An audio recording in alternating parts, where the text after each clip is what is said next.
for being here to this first event of the college's 2022 Black History Month observances.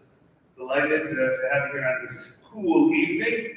We're fortunate tonight to have with us Dr. Russell Wigginton, who joins us from the National Civil Rights Museum. You'll hear more about him in a few minutes. I want to thank you all for being here and those who are watching it live stream. And I want to recognize a couple of our mayor, new mayor who is here tonight. Oh, there, I'm sorry. That's the bright light. Mayor Jerome Wright, thank you for being here with us this evening. The college, as you know, is always eager to host events on campus, cultural events, social events, and the like. And it is wonderful when we open the doors, which are always open for our members of our Spartanburg community to join in celebrating the events on campus and participating in our events on campus. So I'm delighted you're here with us this evening. To introduce Dr. Wigginton is Dr. Dwayne Pruitt. He is our inaugural Chief Equity Officer. He's a 95 Wofford grad. He came to us from the University of Louisville. He has his PhD from Emory University, where he studied early modern European history and colonial Latin America. And we're delighted that he's already had an impact. So let me introduce Dr. Dwayne. Dwayne.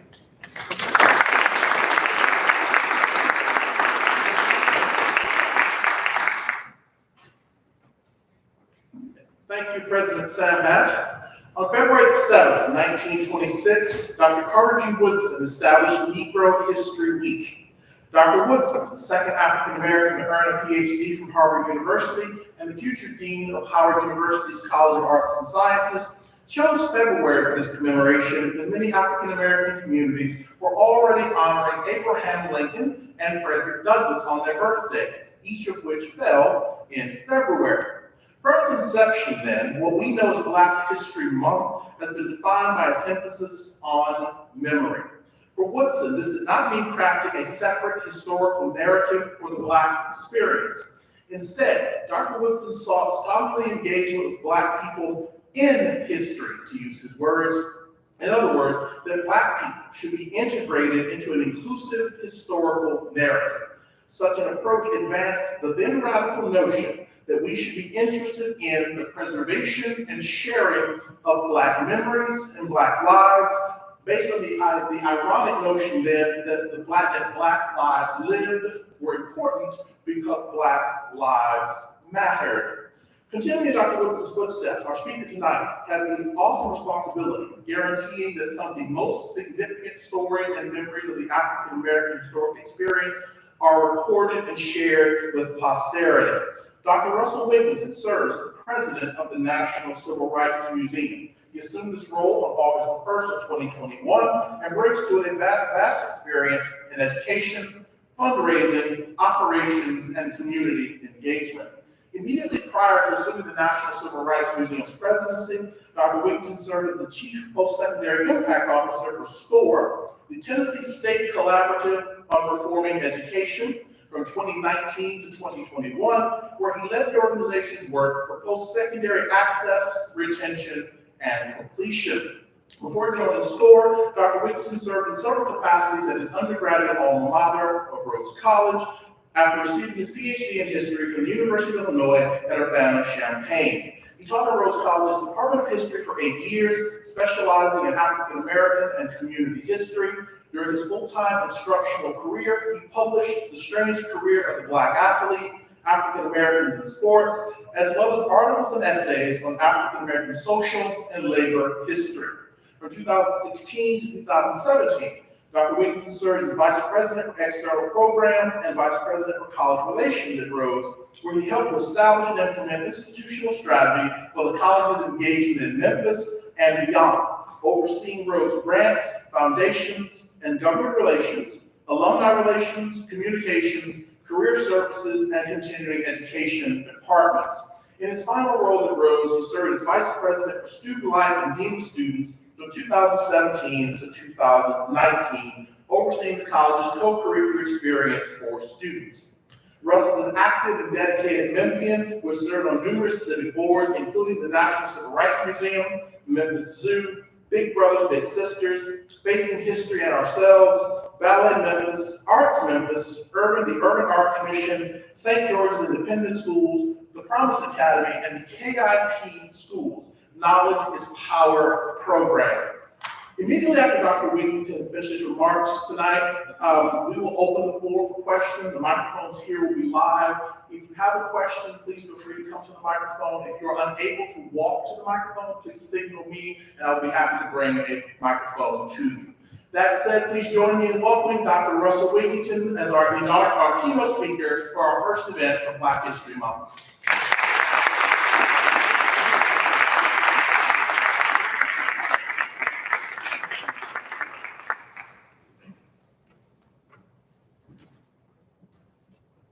Thank you, Dr. Pruitt, and thank you, President Samhat and the Wofford community for having me here.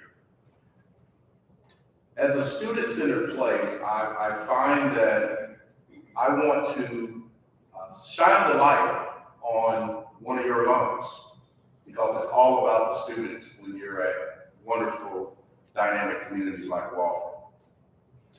I've had the pleasure of working with one of your alums, Aaliyah White Guthrie, who was a Bonner Scholar at Wofford. And Aaliyah and I worked together at Tennessee SCORE, where she serves as the Senior Director of Policy and Government Relations.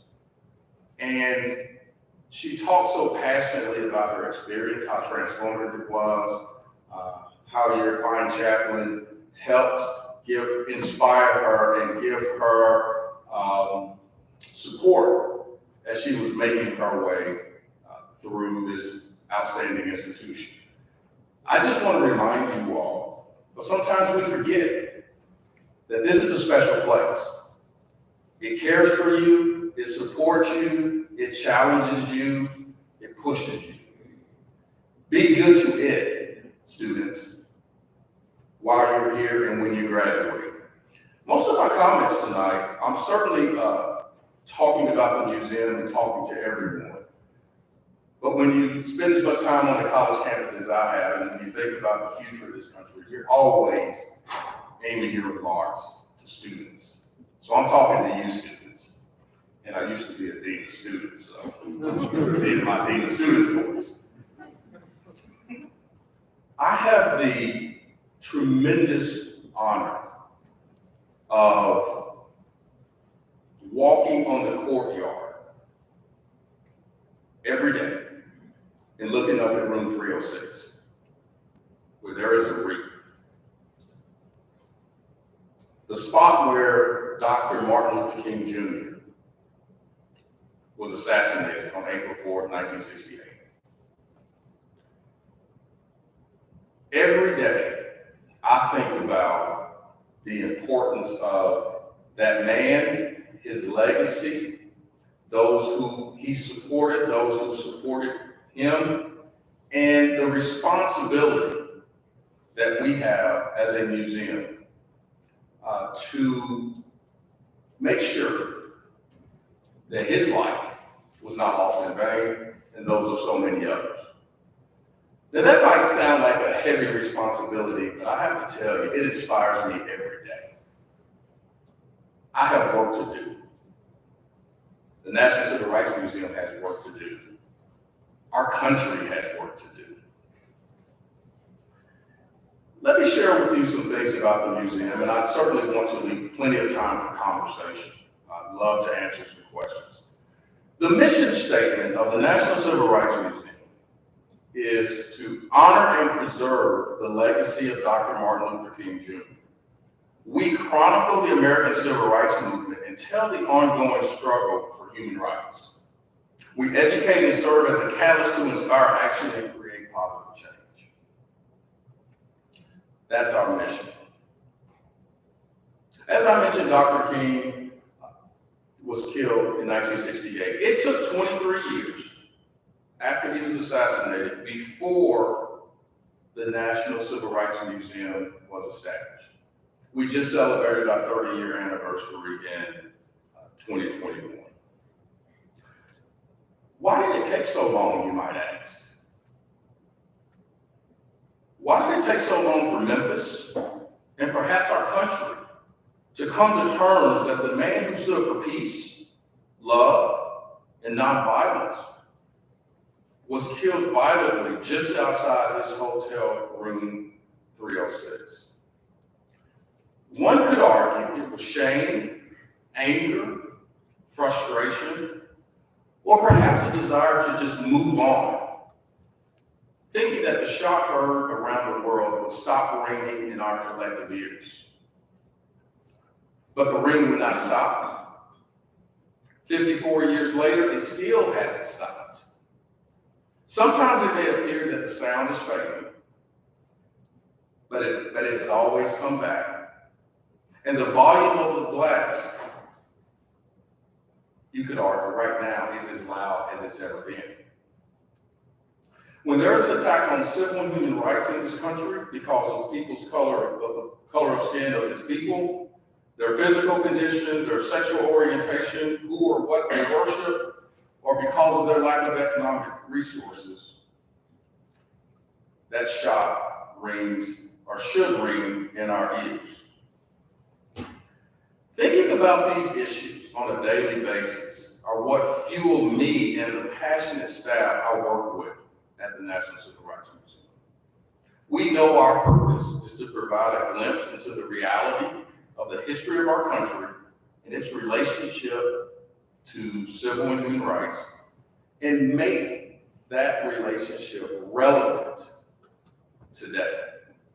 We do this through exhibits, primary sources, touching back to the early days and early founding of this country, up through slavery, the 19th century, 20th century, to this present day environment. But this isn't a story just of people who are victims at the National Civil Rights Museum. It is a story that is a powerful display of the people who were and continue to be brave, courageous, and have a resolve to make a better way for themselves and for those who would follow them. Now, I'm going to circle back to the key components of the mission and just share with you how that fits into the context of the museum and a few of my thoughts on why that matters today, perhaps more than ever. So when we talk about preserving Dr. King's legacy, what was his legacy? I think in this current moment, it's a very important question. It's an important question because the National Civil Rights Museum and the country just celebrated his birthday a few weeks ago. And in that day of celebration, we lift him up. We hear words from his speeches. We are reminded of his contributions to our society. We certainly know him as one of the most transformative leaders of the 20th century. When we think about Martin Luther King Day and what his legacy was, so many of us point to his March on Washington speech, "I Have a Dream," in 1963. It's a inspiring word about what we should aspire to be, what we could be, what we should be. But I want to share a little bit about a speech that he made after that. I want to talk about the speech he made the night before he was killed in Memphis, Tennessee, on April 3rd. He spoke about a mountaintop and about getting there or not. And he really wanted us to know that his journey to Memphis was about the economic injustice of sanitation workers who were working full-time and qualified for government benefits and support, and did not have the resources for proper burial. He wanted to talk about the Vietnam War and the evils of war, and what should have been, in his mind, the shame of war. He wanted to talk about how our country exploited its labor. He wanted to go to Washington, D.C. for the Poor People's Campaign. At the National Civil Rights Museum, we talk about Dr. King of 1963 and of 1968. We talk about Dr. King and many other people and scenarios of the movement, the complexity of the movement, the depth of the movement. And by the movement, I don't just mean 1954 to 1968. We talk about the context that was built. We talk about nameless people, heroes and heroines who have not been lifted up historically. We talk about the resolve, the commitment, the idea of doing service, doing right, doing just beyond one's personal benefit, but for society at large. In other words, we complicate the story. And the story is complicated. That's what challenges, and I would say motivates people to come to the museum. It's not a place you visit. It's a destination. It's a personal journey. What I can promise you is the National Civil Rights Museum wants every person, regardless of their background, their political stance, their knowledge, we want you to embrace the museum. We want you to enter as you are and find your way through a complex, complicated, hard, challenging, and inspiring history of civil and human rights in our country that I like to think of as American history. We're committed to doing that. We do that through exhibits. We do that through stories. We do that through interviews. We do that through a visual representation of the landscape of our country over many years. And so when you're thinking about Dr. King, I want you to celebrate him. We celebrate him every day. But I want you to understand the depth of him. And I want you to know that in 1968, in April when he died, he was not popular. He was not the person that he was not received in this country as the person that we lift up today. That's not to discount him, but it's important to understand that the last Gallup poll that was taken before he died, 32% of people in this country had a positive image of Dr. Martin Luther King. 63% had a negative image of him. I don't think of that as a negative or derogatory comment about Dr. King. I think of that as important for us to know that this great leader was willing to be unpopular for righteousness and good. That's one of those parts where I'm talking to the students. Just think about that. We also chronicle the ongoing civil rights movement in this country at the museum as a part of our mission.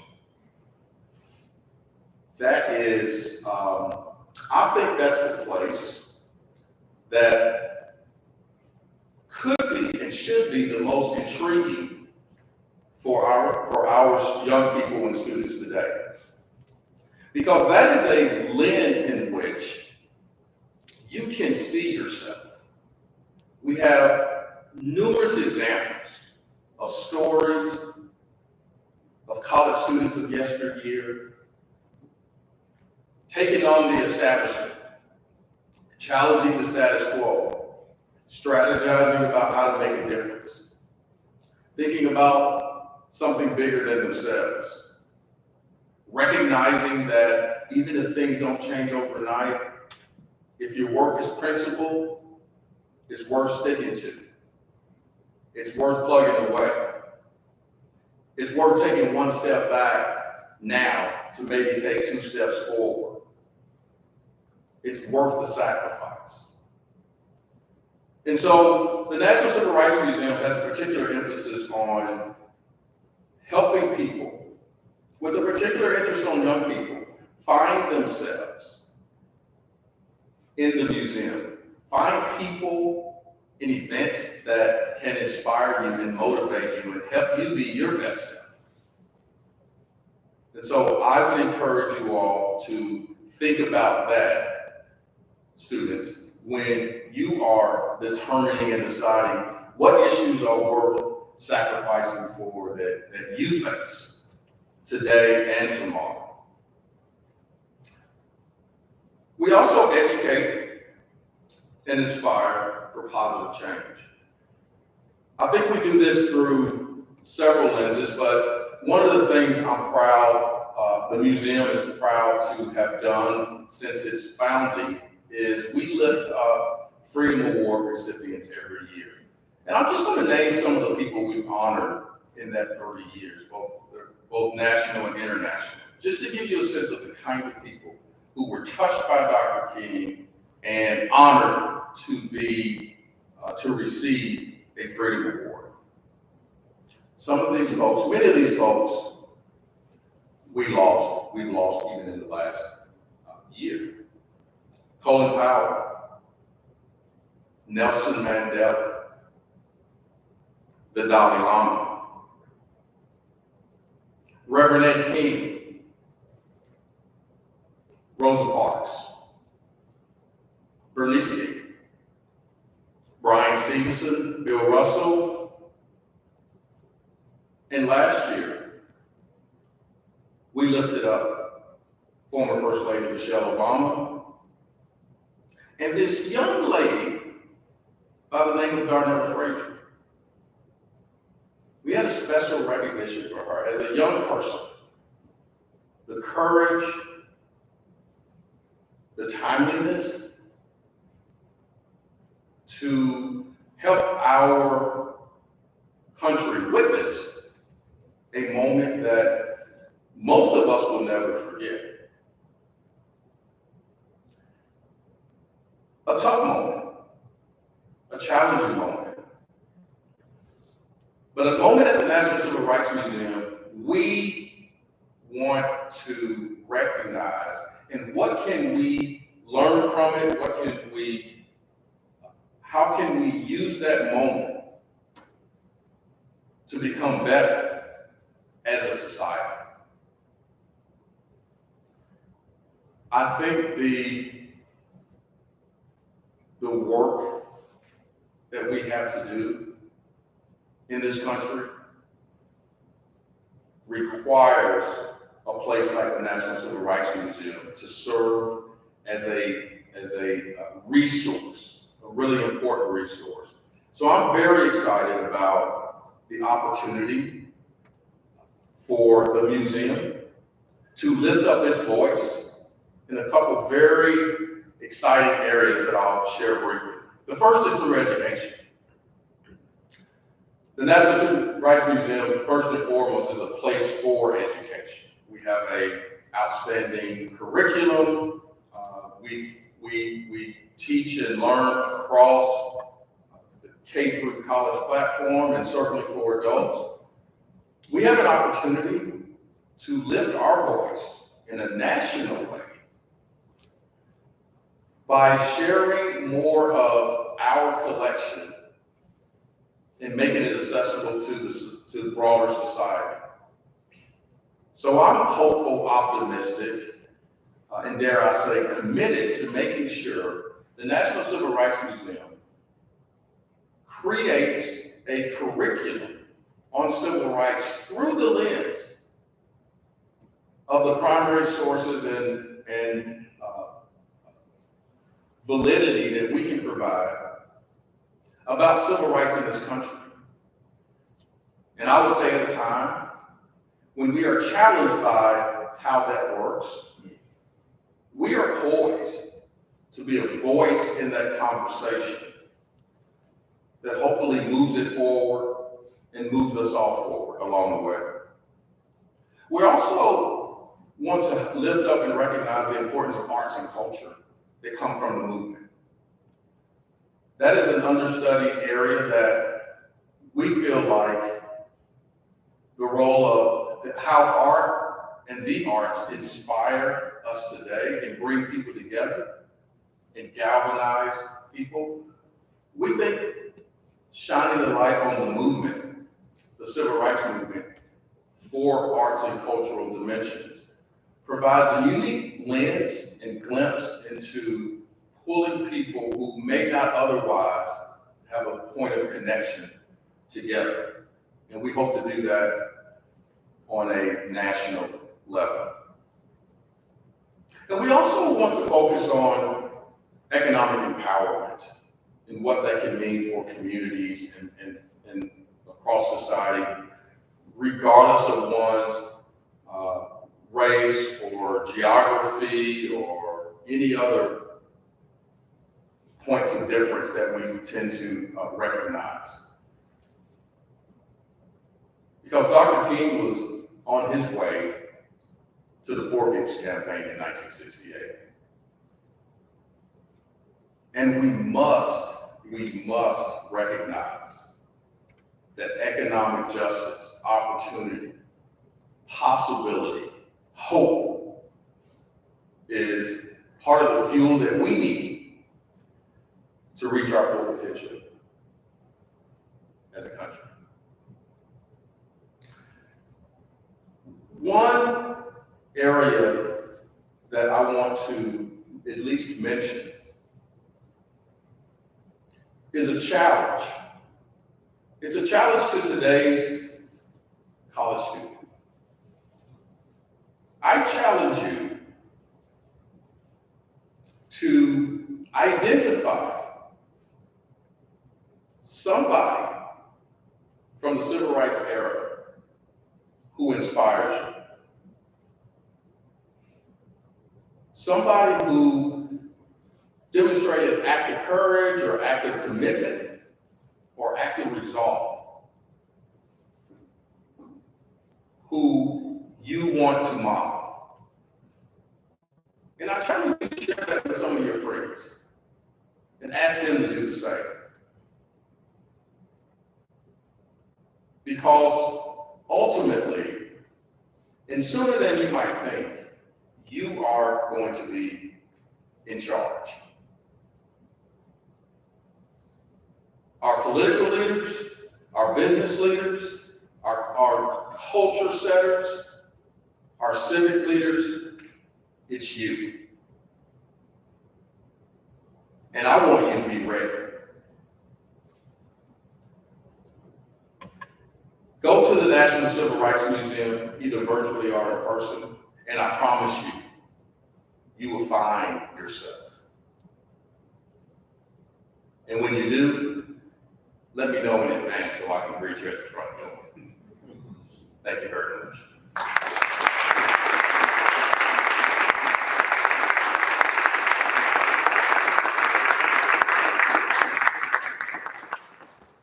If anyone has a question to ask Dr. Wigginton, please feel free to come to the microphone. I'll be happy to bring one. If anyone can't come this way.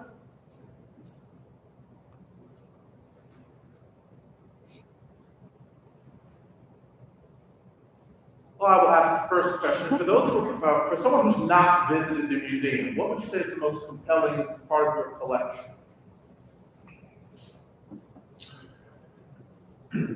You know, that is a great question. As many times as I've been through the museum, I have come to realize that depending on my mood or what's going on in my life, certain things jump out at me in different ways. What I've heard visitors say is one of the first things that's for sure striking to them is as you enter the museum, there is a very powerful display of what the bottom being on a slave ship meant for slaves. Bronze bodies, very close together, setting the tone and imagining what that journey must have been like. And then it's in the context of the systematic and long time commitment to the institution of slavery in this country. I think sometimes it's underestimated the length of slavery in this country. It wasn't a 25-year experiment. It was a 250-year commitment. And I think for so many people, even scholars who know that, it sets a tone to help people understand, like, this is cemented. This context is cemented in our culture. And so in order to rectify, we have to be methodical and intentional. Now that may come across as a little discouraging, but I can tell you as you go throughout the museum, you will see so many examples of signs of strength, perseverance, and inspiration to give you hope. And so without really singling in on any other thing, what I think people take away is the interplay, the emotion both of perhaps pain or anger, but also for hope that come in and out of the museum. What I can tell you everyone says when they leave the museum is it affected their head and their heart. And to me, when we're thinking about ourselves, we're thinking about our fellow human, we're thinking about the legacy we want to leave, and we're thinking about our country, it requires us to think about both our head, or to use and to intersect both our head and our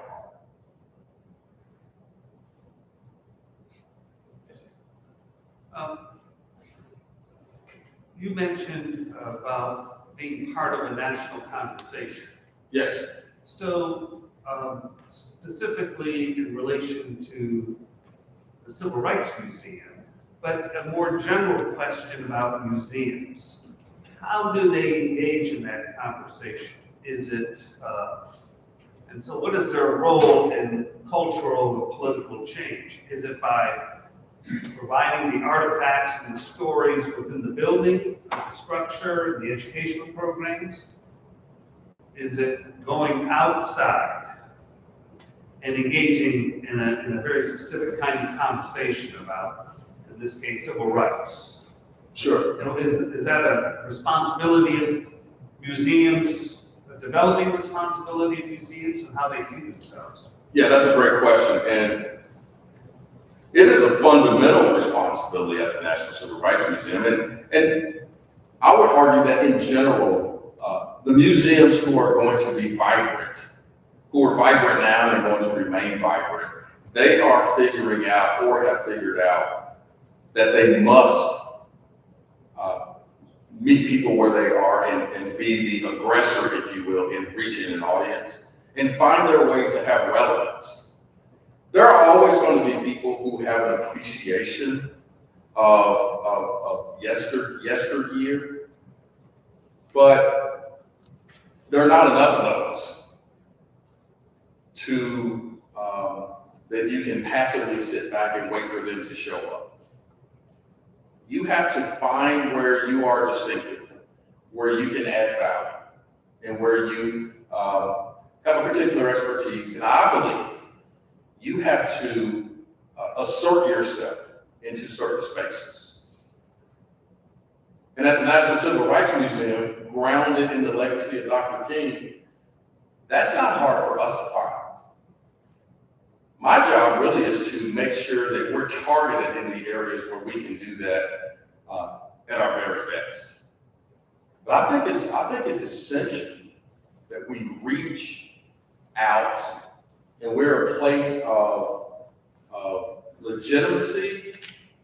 We're a place of where people consider a convener. We're a liaison. We don't walk away from challenging conversations or topics. I mean, when George Floyd was murdered, the National Civil Rights Museum did not have to invite people to the museum for a conversation. The community showed up. It was a place to go where people could get perhaps some comfort. But it's that kind of place. And I wouldn't have it any other way. It's a place where you can go and recenter yourself. And I think museums and cultural spaces have to figure out how to do that in an appropriate way for them. But again, it's not hard to find our lane when it comes to civil and human rights and social justice. It's already been paid for us. Our job is to do it and do it well. Are there any questions? You know I will call on a student just for fun. I see some students in the audience. Which student has a question? Yes, sir. Look, I'm Isaiah Franco, I'm a junior here. The reason I have asked is I'm between two, so I'll just ask one for now. I recently got to travel to Ireland this past summer, and specifically in Northern Ireland, history is extremely two-sided. And I think it makes me think about history as something which is, we try to pretend it's unbiased, but it is. But also it's not, because it happened. So I don't know how to format that question to you, but can you just speak to how you perceive telling the story that's very real but can be interpreted in so many different ways by different people? Sure. Isaiah, great question. Where are you from, Isaiah? You're not doing this. You're right there. Where are you from? I'm from Philly. I'm from Philadelphia. Okay. Yeah. I'll just say it. Oh. Isaiah's gonna be fine, Mr. President. What I think I heard Isaiah say is, why are we as a country historically committed to telling nice, neat stories and wrapping them up in a bow so that we can move on happily ever after? Why have we historically been so committed to doing that? I don't know if I have a full answer for that, but I will second that notion that we have been. And I think it's because it's really uncomfortable it's uncomfortable to think about your own areas of weakness. Imagine when you're thinking about the place you love so much and take such great pride in, thinking about this massive, potential, overwhelming areas of weakness or defaults or problems over a long period of time. I mean, I think it's daunting. And I think we're oftentimes scared to look at ourselves as a society and say, we haven't always done things quite right. And And, you know, there's context and rationale and reasons and all that, but the bottom line is we have to acknowledge, not for the sake of browbeating, but we have to acknowledge, because the reality of it is we haven't figured out how to move forward yet. So it's not, in my opinion, it's not just for the sake of waving our finger at historical potential bad actors, but that's a context that we all have to grapple with. One of the things I think is really important when we're talking about anything related to race relations or civil rights or you know, signs of injustice is that there's not just a protagonist and a recipient, right? I mean, there may be historically there is, but I'm talking about how people feel about it today, right? As a former teacher, when I would talk to college students about slavery, I'm looking at the students regardless of race, socioeconomic status, geography. I'm looking at heads bowed in moments of guilt. You in this room did not have anything to do with that. Why are you feeling guilty? Those who think they had slave owners in their families feel bad. Those who think they are the descendants of slaves feel bad. Everybody's in the room feeling bad. It's not one side. Everybody feels bad. They feel defeated. So if we can't recognize that there's some facts, there's some data, there's some records that indicate a context, we can't get on the road to figuring out how that matters today, how much it matters, how that impacts the status of our society and relationships. We can't get onto that conversation, at least not in a way that has shown today to be a long-serving solution beyond episodic moments. We do have our moments, but to sustain those moments, I think we just got to engage in some clarity around context. Isaiah, you get an A. Well done.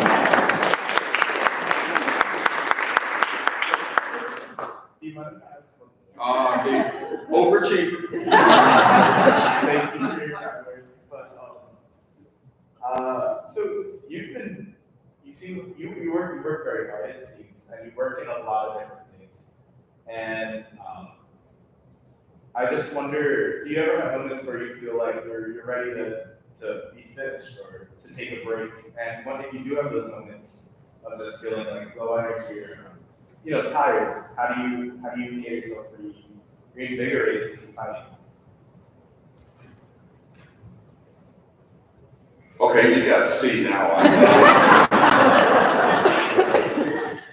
That was great inflation on it.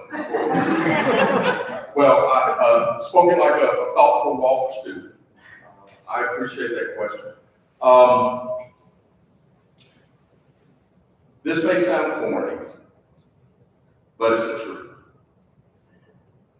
I have been granted so much opportunity and privilege, and I know too many people who don't have anywhere near the opportunities that I've had in my lifetime, who didn't have the parents who were in their own ways engaged in the civil rights movement or supportive of my educational opportunities and the kind of teachers and people who poured into me. This is the work I have to do. So yeah, I get occasionally tired, but I think about so many people, and I'm really fortunate to have people around me who may not have had some of that, but they're relentless. And so I get fueled by them. And so while I have moments of temporary fatigue, and this is something I would encourage all you students to do, when you're doing purposeful work, whatever that means to you, your tiredness is temporary. Because for the last, basically almost pretty much my whole professional life, I've had the opportunity where my personal and professional intersect. And most of the time, my work doesn't feel like work. It may be serious, it may be tough sometimes, but it's purposeful for me.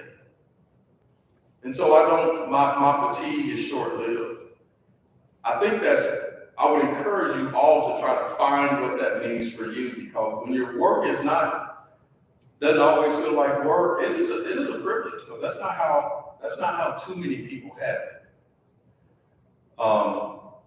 And then the last thing I'll say on that is, anybody who knows me, I think, would say that I get my energy from you all. The reason I worked on the college campus so long is that where you are in your life, where you are in your personal development, where you are in your courage and your passion, and dare I say your naivete, the mixture of that is inspiring for those of us who are thinking about the future and who we are going to leave it to. Even in those moments where you frustrate us, where you have no patience, you want something to happen and to get fixed, something that's had historical depth. You want it to get fixed right here and now. And you don't have any answers, but you want it fixed. That's part of your job. But I'm asking you to pause for a minute, go think about some of those college students in the civil rights movement. They just kept doing the work. I mean, they raised their hand and let their thoughts be known, but they kept doing the work. They knew that lunch counters weren't going to be desegregated just because they went and sat at the counter one day. The next day, it wasn't going to be over. They kept going back. Right? And I'm telling you how to do what you do, but they didn't go in and start throwing stuff. They just went in and had a seat. They were purposeful. Find what's purposeful for you and go try to make a living at it. And you will be better than most of the people who think of it as work.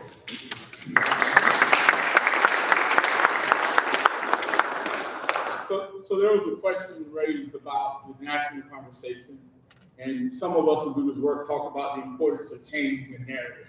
So the question was raised that what can museums do, but what can a college do to apply the historical context of what we know to a community to change the narrative? What can Wofford do? And you're a guest, so I guess you can speak freely about that and give us advice. Yeah, I'm a guest at Wofford, but we had the same conversation at Rhodes, I can assure you. Every college needs to be having this conversation. So the first thing I would say is give each other the benefit of the doubt. Your all members are connected to this community. Nobody means Wofford anything but good. Assume the good in this man right here. Assume the good in his staff. Assume the good in your faculty. Assume the good of the students and the community. Assume everybody wants what's best for Wofford, even if you don't necessarily agree on exactly what that is. But I tell you, when you walk into space assuming that, you would be much more energized. It's hard to stay frustrated and antagonistic all the time. I will outlast you if you think the glass is half empty, because I think it's half full. I promise you I will last longer than you will. So assume the good. Recognize that everybody in this room and in that broader conversation, they've got their own narrative, their own interpretation, their own experience that they're bringing to the conversation. If you assume the good, And if you assume that everybody is there for the right reasons, and you don't start in the middle of the conversation, but you start at the beginning of it, and you agree that you're going to be in various stages uncomfortable together. I mean, this ain't going to be sunshine and rainbows, but it's going to be productive. And then you're going to find enough common ground to begin to build the right kind of platform and trust and commitment to finding solutions that are going to make this place the best that it can be. And I honestly believe that when you do that, it becomes less about every single issue in it being a litmus test. It becomes a situation where I'm able to say, my friend from Philly and I don't agree on that, but I have come to know he cares about this place. And a couple other things we talked about, I got a sense of where he's coming from, so I kind of understand why he doesn't get this part. Now, he's wrong on that, but I'm gonna cut him a little slack on this one, and we're gonna keep it moving because we got work to do. To have the kind of, to help create the kind of space so that all students and all members of this community get the best of it.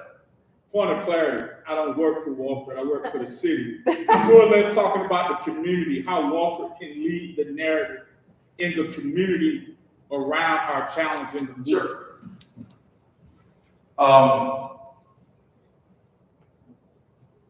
I did a lot of that work at Rhodes. My answer is not that different. I can tell you what I did. It was hard. But just to be real simple about it, I just started showing up in spaces in the community. And you'd be amazed how people will receive you. Neighborhood association meeting, introduce yourself and say, I'm just here to learn, listen, and figure out how we can be a better partner. Just do that for one semester. That word will travel fast. You will start getting invited to participate in some other things. Gotta be sincere. Can't be fake. Gotta be authentic. Because the community wants and needs Wofford to play a role in it, to play a leadership role, an appropriate leadership role. Just show up. People are watching. You model that behavior. It will go a long way. Do we have time for one final question? I'd like to ask a question. Yes, ma'am. I was born April 6, 1969, so almost a year after. Mm-hmm. And have a lot to learn. And I read about a year and a half ago, The Warmth of Other Suns. And You took on a big one, didn't you? it was fascinating, and I learned so much. So how is that the Great Migration represented in the museum? And do you have any other books that you would recommend? I'll recommend some books, not right here. Okay. It's too many. But we have a wonderful section in the museum committed to the Great Migration. And one of the things I like about what that area of the museum does is it shows how African Americans, in moving to other parts of the country, how they took their culture with them and shaped the culture where they landed. It shows how when Black folk went from Mississippi to Chicago, let's just say the barbecue in Chicago got better. But it highlights in an interesting sort of way, because sometimes you can think about that migration as being this arduous journey. But to me, I take from it how interwoven African American culture is in and influential in overall American culture. And it happened just like that, right? And it also highlights that the commitment to making a better life for your family, the sacrifice that you're willing to make, because oftentimes somebody went and then you sit for your family. The willingness to work hard. Some things that don't always get lifted up in the narrative about people in our country. And so the Great Migration, or various forms of migration, I think are a wonderful example to learn a lot about African American culture and principles and values over time. And that's a wonderful book. It's a wonderful book. Thank you.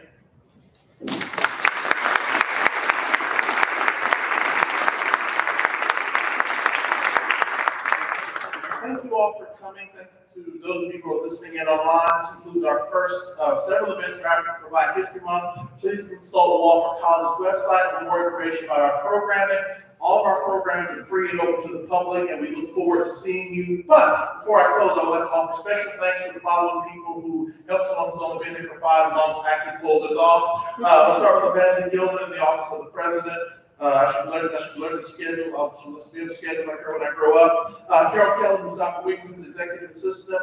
Martin Agnew, who actually helped me get the sound system to work after he should have already been gone for the day. So thank you for that. And I'd also like to thank members of the OMC, our Office of Marketing and Communication, Joanne Brasington, Dudley Brown, Angela Filler, Kevin Huffman, and Jeremy Powers. With that, thank you all and good night. Oh yes, thank you.